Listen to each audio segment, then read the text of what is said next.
प्रभु यीशु मसीह के नाम से आप सभी को प्रेम इस्लाम जय मसीह की।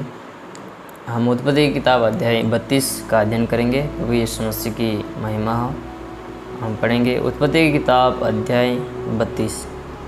एसाव से मिलने की याकूब की तैयारी। याकूब ने भी अपना मार्ग लिया और परमेश्वर के दूत उससे आ मिले।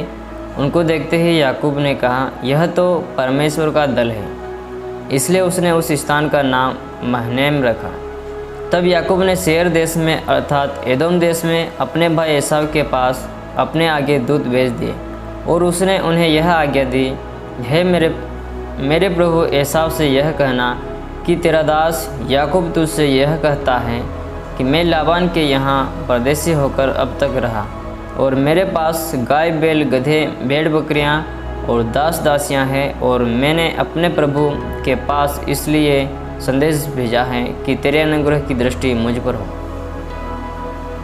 विदूत याकूब के पास लौटकर कहने लगे, हम तेरे भाई एसाव के पास गए थे और वह भी तुझ से भेंट करने को 400 पुरुष संग लिए हुए चला आता है।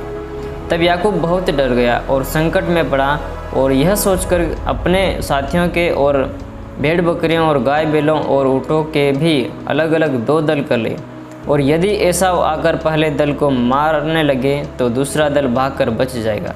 फिर याकूब ने कहा, हे यहोवा, हे मेरे दादा अब्राहम के परमेश्वर, हे मेरे पिता इसहाक के परमेश्वर, तूने तो मुझसे कहा था कि अपने देश और जन्मभूमि में लौट जा और मैं तेरी भलाई करूँगा।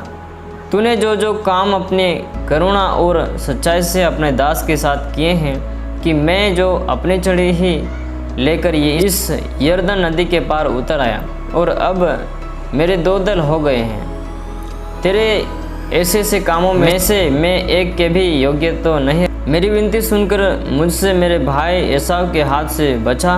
मैं तो उससे डरता हूँ, कहीं ऐसा ना हो कि वह आकर मुझे और माँ समेत लड़कों को भी मार डाले।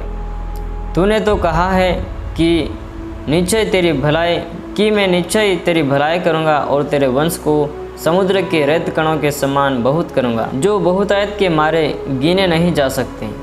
उसने उस दिन की रात वहीं बिताई और जो कुछ उसके पास था उसमें से अपने भाई एसाव की भेंट के लिए छाँट कर निकाला, अर्थात 200 बकरियां और 20 बकरे और 200 भेड़ें और 20 मेढ़े और बच्चों समेत दूध देने वाली 30 ऊँटनियाँ और 40 गायें और 10 बैल और 20 गधियाँ और उनके 10 बच्चे। इनको उसने झुंड करके अपने दासों को सौंपकर उनसे कहा, मेरे आगे बढ़ जाओ और झुंडों के बीच बीच में अंतर रखो। फिर उसने अगले झुंड के रखवाले को यह आज्ञा दी, जब मेरा भाई एसाव तुझे मिले और पूछने लगे तू किसका दास है और कहाँ जाता है और ये जो तेरे आगे आगे हैं वे किसके हैं, तब कहना, यह तेरे दास याकूब के हैं। हे मेरे प्रभु एसाव, ये भेंट के लिए तेरे पास भेजे गए और वह आप भी हमारे पीछे पीछे आ रहा है। और उसने दूसरे और तीसरे रखवालों को भी वरन उन सभी को जो झुंडों के पीछे पीछे थे ऐसी ही आज्ञा दी कि जब एसाव तुमको मिले तब इसी प्रकार उससे कहना, और यह भी कहना, तेरा दास याकूब हमारे पीछे पीछे आ रहा है, क्योंकि उसने यह सोचा कि यह भेंट जो मेरे आगे आगे जाते हैं इसके द्वारा मैं उसके क्रोध को शांत करके तब उसका दर्शन करूंगा। हो सकता है वह मुझसे प्रसन्न हो जाए। इसलिए वह भेंट याकूब से पहले पार उतर गई और वह आप उस रात को छावनी में रहा। याकूब का मल्लयुद्ध। उसी रात को वह उठा और अपने दोनों स्त्रियों और दोनों दासियों और 11 लड़कों को संग लेकर घाट से याकूब यब्बोक नदी के पार उतर गया। उसने उन्हें उस नदी के पार उतार दिया वरन अपना सब कुछ पार उतार दिया, और याकूब आप अकेला रह गया। तब कोई पुरुष आकर पोप फटने तक उससे मल्लयुद्ध करता रहा। जब उसने देखा कि मैं याकूब पर प्रबल नहीं होता, तब उसकी जांघ की नस को छुआ और याकूब की जांघ की नस उससे मल्लयुद्ध करते ही करते चढ़ गई। तब उसने कहा, मुझे जाने दे क्योंकि भोर होने वाला है। याकूब ने कहा, जब तक तू मुझे आशीर्वाद न दे तब तक मैं तुझे जाने न दूँ। और उसने याकूब से पूछा, तेरा नाम क्या है? उसने कहा, याकूब।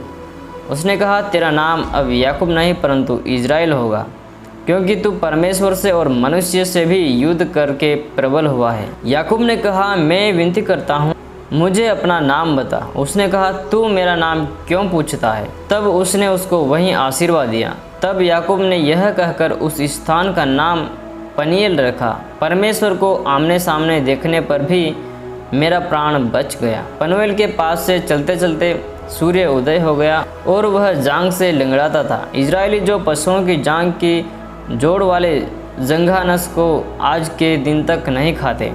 इसका कारण यही है कि उस पुरुष ने याकूब की जांग के जोड़ में जंघानस को छुआ था।